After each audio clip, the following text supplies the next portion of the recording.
What kind of leader is Shohei Ohtani in the locker room? We see what he does on the field. His play speaks for itself. But what kind of leader is he for this team? Well, I can tell you his personality is something that not a lot of people get to see. And I'm fortunate behind closed doors to get to know Shohei. He's just a wonderful human being. He loves this game.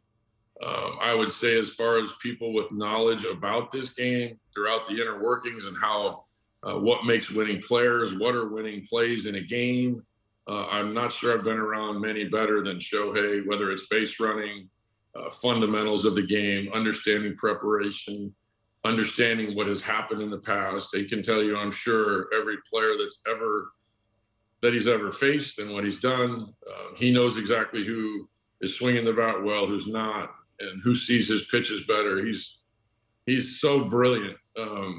It almost matches his talent on the field, and that's what makes him great. Wow. And Mike Trout, I can say the same thing about. I mean, I know we're talking about those two players, but and they're obviously always a topic of conversation. But Mike Trout is exactly the same way. So like I said, when you have those two guys together, it makes my job a lot easier. I bet it does. So Shohei is one of the most unique. I think he's the most unique player we've ever seen, and I'm sure with that comes along some pressure, maybe some pressure managing a guy like that. How do you, now tasked with this job, how do you manage Shohei Ohtani? I will say this: I take pride in communicating with players and each guy, but I mean, he's the same way. Our conversations and our communication from the get-go has been outstanding. Right up until Saturday night, he came to me and we kind of had a discussion about what Sunday would be like, and to get him off his feet on Sunday and then just have all day yesterday off. He understands his body. He understands when it's a good time to take a day and take a little bit of a rest. And he mentioned that to me about Sunday, and I trust him. There's nobody in the world that's doing what he's doing. It hasn't been done before. It's unprecedented, obviously. He had a regimented schedule last year. It's pretty much the same this year. We plan well out and ahead, but there's going to be times like this weekend where he just says, "Hey, my body needs a day tomorrow," and I got Monday too, and I reset by Tuesday. Having those off days is going to make for a better Shohei Ohtani down the road. I know the ESPN people didn't care for it too much for Sunday, but they had been framing that game as like the Troutani show, and that was funny. Yeah. Buster actually asked me about that middle of the game, and I just said, "Hey, the more healthy and the more fresh we can keep Shohei throughout the year, trust me, we're going to be having a lot more times on ESPN for the world to see him." So.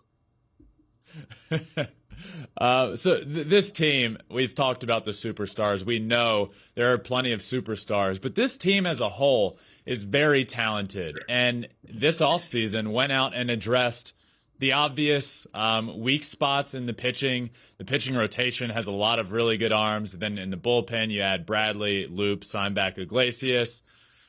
This team is built to win.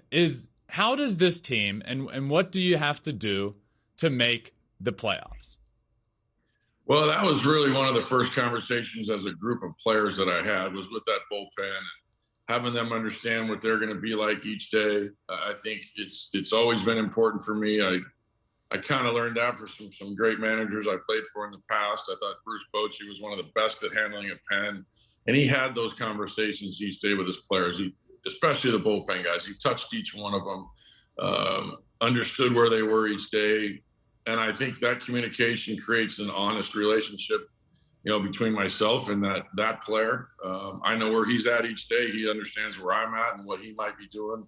I'm not going to sit here and say we have set roles and somebody has the 7th and the 8th. And obviously, Iggy pitches the 9th majority of the time. But for them to understand where I might shoot them that day, I do believe that it's, for them, you have certain guys that are better accustomed to coming in with fresh innings. There's guys that can really handle that heat and coming in the middle of an inning and getting some outs. Archie Bradley got some big outs this week for us, coming in with traffic in the middle of a game. One happened to be in the 3rd inning, and then I think I did it again in the 4th inning.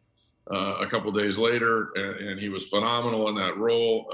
I anticipate, but he also can come in a cleaning. He's closed games before. He's set up. He's been a long man. He understands the inner workings of that. And I've just told him to be ready for anything. I communicate with him just as I do with the Loop, but Tapera, Kahada. We have so many good arms out there, and for me, it's just important for them to understand where they're at that day. But that is going to be a strength of ours. As you know, playoff teams and teams that go far in these seasons, their bullpens are strong. They have, not necessarily roles defined, but those guys understand where they're at each day, and I think that's a model for success. Thanks for watching. If you love Flippin Bats, swinging 3-0, or just talking ball, join us. Call us at 213-537-9339 with your questions. We have a weekly guest, and we have a lot of fun, so hit that subscribe button.